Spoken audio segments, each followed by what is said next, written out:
아니 왜 이렇게 어려운 거예요? IBK 기업은행 자기소개서.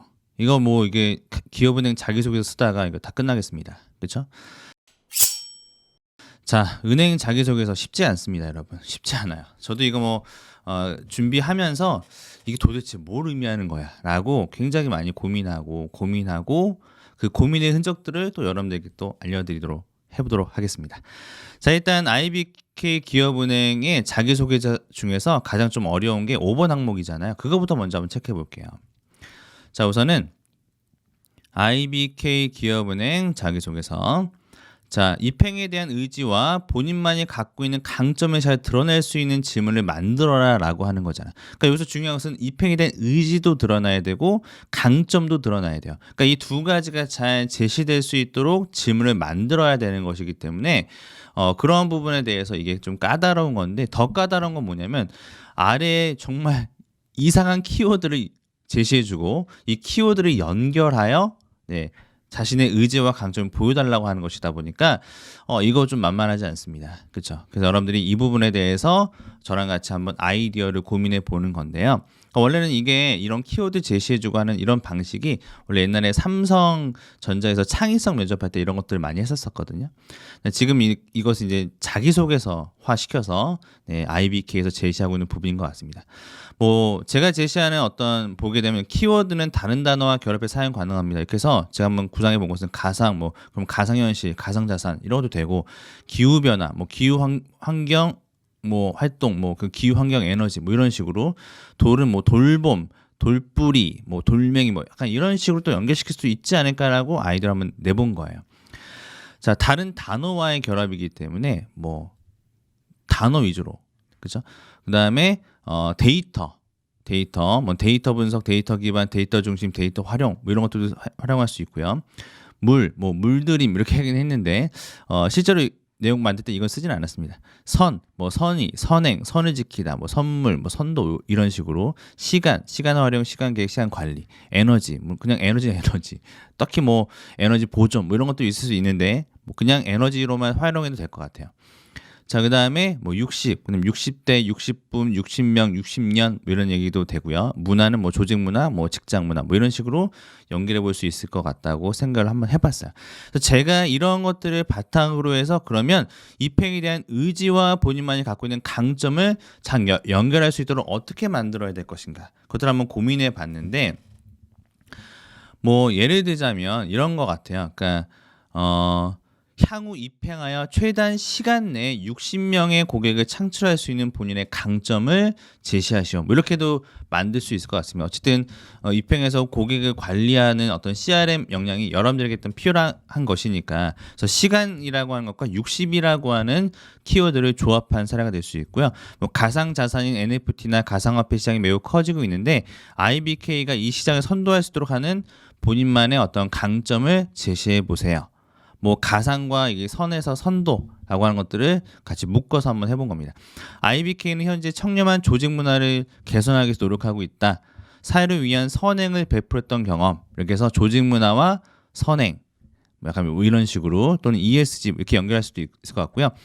가상의 직장 생활을 고려하여 본인이 물과 같이 조직 문화에 적응하여 어떻게 동료들과 함께 선을 이뤄 나갈지에 대해서 제시하시오. 이런 것들은 뭐 가상, 물, 조직 문화, 그다음에 선 이런 걸로 연결해서 한번 만들어 본 거죠. 이것도 어쨌든 의지와 그다음에 강점을 잘 드러낼 수 있는 항목이 되겠죠. 그런데 아마 60 나오고 돌 나오고 이랬던 거 보니까 아마 창립 60도를 맞이한 기업은행에 대한 어떤 그 내용이 조금 포함돼서 이런 키워드가 나온 거라고 생각을 합니다. 그래서 창립 60도를 맞아서 앞으로 60년을 이어나갈 변화심이 중요해지고 있다. 기업은행의 미래에 기여할 수 있는 본인의 강점을 제시해 보세요. 그래서 아마 이런 부분들이 조금 의도하는 부분이 아니었을까라고 저는 생각을 합니다. 60과 돌이라고 하는 게. 그러니까 돌이 나온 이유가 다 있을 거예요. 그렇죠? 자, 그다음에 그동안 입행을 위해서 가장 많은 에너지를 쏟은 분야는 무엇이며 총 투자한 시간을 대략적으로 제시하시고, 이렇게 하면서 내가 얼마나 내가 이 뭐 자격증을 취득하거나 내가 아니면 영어를 준비하기 위해서 투자한 시간, 에너지 이런 것들을 증명하면서 나의 어떤 의지와 그다음에 강점을 보일 수 있을 것 같고요. 밑에는 뭐 데이터 분석에 많은 시간을 투자하여 좋은 결과를 만들어냈던 경험, 돌봄이 필요한 분야에 직접 시간을 들여서 봉사에 참여한 경험, 가상의 60대 고객을 선정하고 이와 관련된 포트폴리오 구축하는 것들도 나의 강점과 앞으로 입행에 대한 의지를 연결해 쓸 수 있겠죠. 그러니까 이런 방식으로 저는 만들어 봤습니다. 물론 약간의 억지스러운 부분이 있을 수도 있어요. 그쵸? 근데 제가 볼 때는 뭐 이런 어떤 뭐 억지스러운 돌봄, 뭐 돌멩이 이렇게는 안 해도 될 것 같고요. 그냥 창립 60돌 이런 것들을 여러분들 좀 활용하셔서 짐을 만드신 다음에 제시해 보시면 어떠실까라는 생각을 가지고 한번 제 의견을 만들어 보았습니다. 그래서 뭐 여기에 대한 내용은 여러 다양하게 나올 수 있기 때문에 여러분들이 한번 더 다양한 아이디어를 제시해 보시면 좋을 것 같고, 또 제가 말씀드렸던 부분들도 활용해 참고해 보시면 좋을 것 같아요. 자, 그 다음에 다시 1번으로 돌아올게요. 본인이 생각하는 IBK 기업은행의 미래 핵심 고객은 누구인지를 기술해라. 그렇죠. 미래 고객이에요. 미래의 핵심 고객이니까 우리가 이제 지금 현재의 고객도 물론 중요하죠. 중소기업 은행의 특성에 맞게끔 소상공인과 중소기업 지원이 매우 중요하니까. 그렇죠? 그래서 이런 미래의 핵심 고객은 누구인지 기술하고 과거의 경험을 토대로 입행 후 해당 고객의 만족을 해서 어떻게 노력할 것인가 라고 되어 있습니다. 그래서 미래의 핵심 고객은 뭐예요? MZ세대가 될 수도 있겠죠. 최근에 뭐 청년 상품 이런 거 많이 나와. 청년 희망 적금 같은 거. 그것들을 왜 하고 있냐? 청년들이 굉장히 이런 어떤 금융과 자신의 어떤 투자에 관심이 많은 세대이기 때문에 그런 MZ세대를 얼마나 확보하느냐가 되게 중요한 은행의 경쟁 요인이 되고 있다라고 하는 거죠. 그 다음에 뭐 ESG는 너무나 우리가 많이 익숙한 부분이고 모든 은행에서 다 하고 있는 거니까요. 그 다음에 창업, 벤처기업 이런 곳들도 어떤 소상공인 지원, 벤처기업 지원을 중요하게 생각하는 IBK 입장에서는 또 미래 핵심 고객이 될 수 있겠죠. 그 다음에 글로벌 고객사들도 지금 뭐 미얀마도 간다고 하고 있고 여기저기 나가지 않았습니까? 그렇죠? 그러니까 그런 글로벌 고객사들이 우리 미래 핵심 고객이 될 수 있겠죠. 이런 쪽은 이제 글로벌 직으로 좀 지원하시는 분들 이런 것도 좀 봐야 되겠죠. 그래서 미래 핵심 고객이 누구인지를 여러분들 한번 생각해 보시고 그 미래 핵심 고객이 왜 미래 핵심 고객이고 그 다음에 해당 고객 만족도를 높이기 위해서는 뭐 청년의 상품 개발하고 아이원 서비스를 좀 확대해서 좀 더 효율적으로 만들거나, 그렇죠? 지역 기반의 중소기업을 지원하는 거하고, 그다음에 ES 시청 기업에 대한 육성을 위해서 노력하는 것이라든지, 그다음에 뭐 모험 자본을 운영한다든지, 아니면 지역 창업 기업을 지원한다든지, 혁신 기업을 지원하는 방식으로 창업과 벤처 기업의 고객 만족을 높인다든지, 그다음에 뭐 글로벌 고객사를 위해서 IB라든지 해외 투자 상품에 대한 개발 같은 것들을 공부해서 새로운 어떤 글로벌 지역에 대한 투자 상품을 만들어 본다든지 뭐 약간 이런 식으로 여러분들께서 고객 만족을 노력하겠다라고 쓰셔도 돼요. 그래서 아니면 그냥 고객 만족이라고 하는 것은 좋은 서비스도 고객 만족이에요. 이번에 기업은행에 중요하게 생각해 인성이라고 하죠. 그렇죠? 데이터 분석 능력도 중요한데 인성도 중요하게 보는 거니까 그런 부분들을 여러분들이 고려하셔서 그냥 고객 서비스를 잘하겠다라고 하는 것들도 고객 만족을 위해서 노력하는 모습과 동일합니다. 그래서 꼭 무슨 전문성을 꼭 보여줘야만 되는 것은 아니다. 근데 조금 더 공부하셔서 지금과 같이 좀 더 디테일한 고객 만족 노력을 제시해 줄 수 있다면 훨씬 더 좋은 자기소개서가 될 것이다 라는 말씀을 좀 드려보고 싶어요. 자, 그 다음에 뭐 제가 제시 드리는 부분들은 뭐 미래 핵심 고객은 MZ세대라고 해서 한 200자 정도 써주시고, 그 다음에 쇼폼 채널 운영을 한 경험이 있어서 실제로 이렇게 팔로도 확보할 수 있는데 젊은 세대에 대한 그 감각적인 트렌드와 거기에 대한 이해도가 높은 사람이다라고 것들을 보여주는 내용이 한 600자 정도. 그 다음에 MZ세대에 대한 만족을 위해서 마케팅 채널을 활성화하는 데 기여하겠다라고 하면서 나의 경험을 가지고 고객 만족을 위해서 어떻게 노력할 것이고 어떻게 기여할 것인지에 대한 부분들을 제시하는 부분이 한 200자 정도. 뭐 그 자수는 제가 제안드리는 부분이고 여러분들이 자유롭게 2000바이트 안에서 작성을 하시면 되겠습니다. 내용 한번 확인해 보시고요. 자, 그 다음에 디지털 쪽도 뭐 체크를 한번 해보면 뭐 가상자산 고객이 이제 많이 늘어날 거다. 이제 은행도 디지털 자산에 관심을 가져야 되고 뭐 NFT 같은 것도 중요하죠. 그러니까 이런 관련해서 난 보안성이 있는 클라우드 보안 쪽을 내가 과거에 많이 해봤었는데 이런 부분을 바탕으로 가상자산의 활성화와 그 다음에 안정성, 보안성에 기여해서 고객 만족도를 높이겠다. 라고 하는 방향으로 뭐 디지털 분야에서는 쓸 수도 있을 거라고 생각을 합니다. 그래서 이 점도 여러분들이 참고하셔서 내용을 좀 체크해 주시면 좋지 않으실까라고 생각을 하고요. 네, 다음으로 IBK 기업은행의 행원으로서 가져야 하는 가장 중요한 업무 태도가 무엇인지 기술하고 해당 태도를 갖췄는지 근거를 제시해라. 그 근거라고 하는 것은 경험일 수도 있고 어떤 지식일 수도 있고 교육일 수도 있겠죠. 여기서 중요한 부분은 IBK 기업은행의 행원으로서라고 하는 표현이 중요한 부분이니까요. 자, 이 표현을 좀 생각하셔야 됩니다. 자, 그 다음에 업무 태도가 왜 중요한가 이런 부분이 나오잖아요, 그렇죠? 그러면서 업무 태도가 왜 중요한지에 대한 것들을 얘기해봐라. 그래서 그 이유에 대한 설명이 잘 드러나야 된다. 내가 왜 중요한지에 대한 생각과 그 이유가 잘 드러날 수 있도록 작성하고 거기에 연관된 근거를 함께 제시하는 것이 중요하다. 그래서 소통과 고객 중심의 사고 방식이 좀 필요하겠죠. 지금 기술에도 나와 있습니다, 그렇죠? 그래서 이제 고객 중심의 서비스를 구현하는 것이 현재 굉장히 IBK에서 중요하기 때문에 자, 정직과 책임에 대한 제세가 중요하다. 지금 중소기업 지원을 하려면 좀 정직하고 공정하게끔 해야 되고 그다음에 금융 관련 분야에서는 전반적으로 청렴함이 중요하니까 그렇죠. 그다음에 학습력과 전문성 지금 IBK에서는 지금 새로운 어떤 금융 혁신을 위해서 노력을 하고 있고 시대 변화에 따라서 금융에 대한 필요 지식과 디지털에 대한 역량이 요구가 되고 있으니까 이제 IBK 회원이 되려면 학습력이 중요하다. 뭐 이런 내용이 될 수도 있겠죠. 그 다음에 글로벌 역량이 필요하다. 왜? 지금 현재 IBK가 해외로 진출하기 위해서 어떻게 노력을 하고 있고 해외 투자를 어떻게 많이 하고 있기 때문에 금융 전문으로 글로벌 역량을 발휘하기 위해서는 해외 진출에 대한 글로벌 역량이 중요하다. 뭐 이런 식으로 여러분들이 그런 어떤 중요 업무 태도를 결정하셔야 된다라고 하는 거. 그래서 뭐 일반적인 행원의 큰 틀에서 여러분들이 업무 태도를 얘기할 수도 있겠지만 비슷비슷하니까 그런데 좀 IBK가 지금 현재 이렇게 하고 있기 때문에 내가 이러한 태도가 지금 현재 중요하다고 생각한다 라는 방식이 잘 드러날 수 있도록 작성해 주는 것이 관건입니다. 자, 그렇게 작성해서 내용을 보시게 되면 일단은 학습력이 중요하다는 얘기를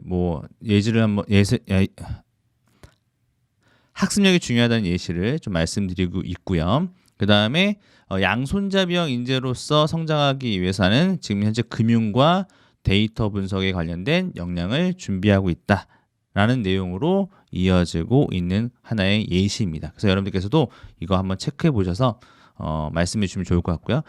현재 IBK가 금융주치의 프로그램을 진행하고 있으니까 그래서 학습을 잘해야 된다라고 하는 논리가 세워져야 됩니다.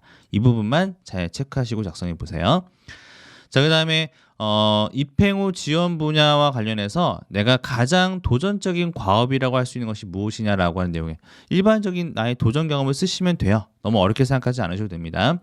근데 이제 내가 과업 쪽에서 가장 도전적인 과업이라고 생각하는 것이 무엇일까에 대한 것들을 정하는 게 중요하겠죠. 그래서 일단은 디지털 역량에 대한 요구사항이 많아지고 있으니까 거기에 대한 것들이 필요할 것이고 고객 상담과 거기에 대한 성과 창출에 대한 부분들도 행원으로서는 좀 필수 불가결한 역량이 될 수 있을 거니까요.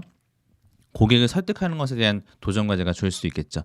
그다음에 새로운 기술 이슈에 대한 부분들, 그래서 AI, 뭐 클라우드, 빅데이터, 뭐 이런 다양한 기술적인 이슈에 대한 요구사항이 높아지고 있기 때문에 내가 거기에 대한 역량을 갖추는 것들이 필요할 거고요.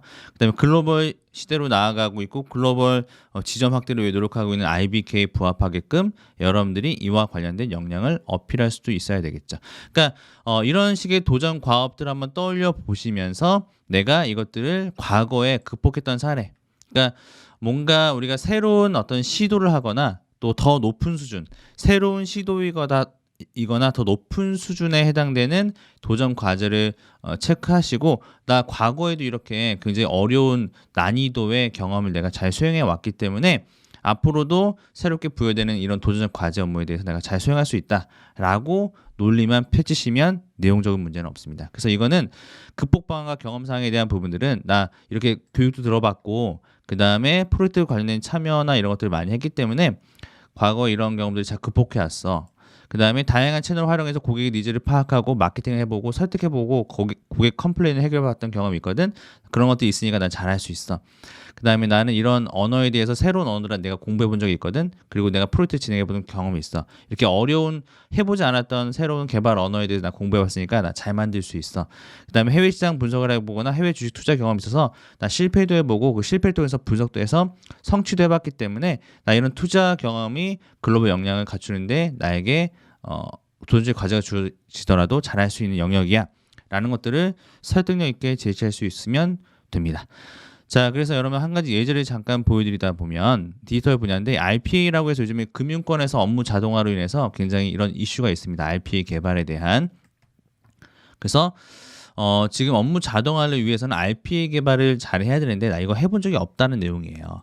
그런데 나 이렇게 새로운 개발 분야였던 땡땡땡 분야 뭐 내가 클라우드 분야 아니면 뭐 서버 분야 뭐 이렇게 내가 도전을 받기 때문에 그때 어려웠지만 유튜브도 보고 기술 블로그도 보고 석사분들도 찾아가서 물어보기도 하고 하면서 내가 이런 프로젝트를 성공적으로 했던 경험이 있다는 거죠. 그래서 이런 것들을 바탕으로 난 앞으로 어떻게 RPA 분야에 대해서도 필요로 하는 이런 어떤 개발 경험이나 그 다음에 뭐 AI 관련된 신기술에 대한 부분들을 내가 잘 공부하고 학습해서 너네들이 요구하는 이런 새로운 과제에 내가 도전할 때에도 성취로 만들 수 있어 라는 내용들을 여러분들께서 제시해 주시면 좋겠습니다. 이런 구조를 잘 한번 체크해 보세요. 다른 어떤 직렬에 계신 분들도.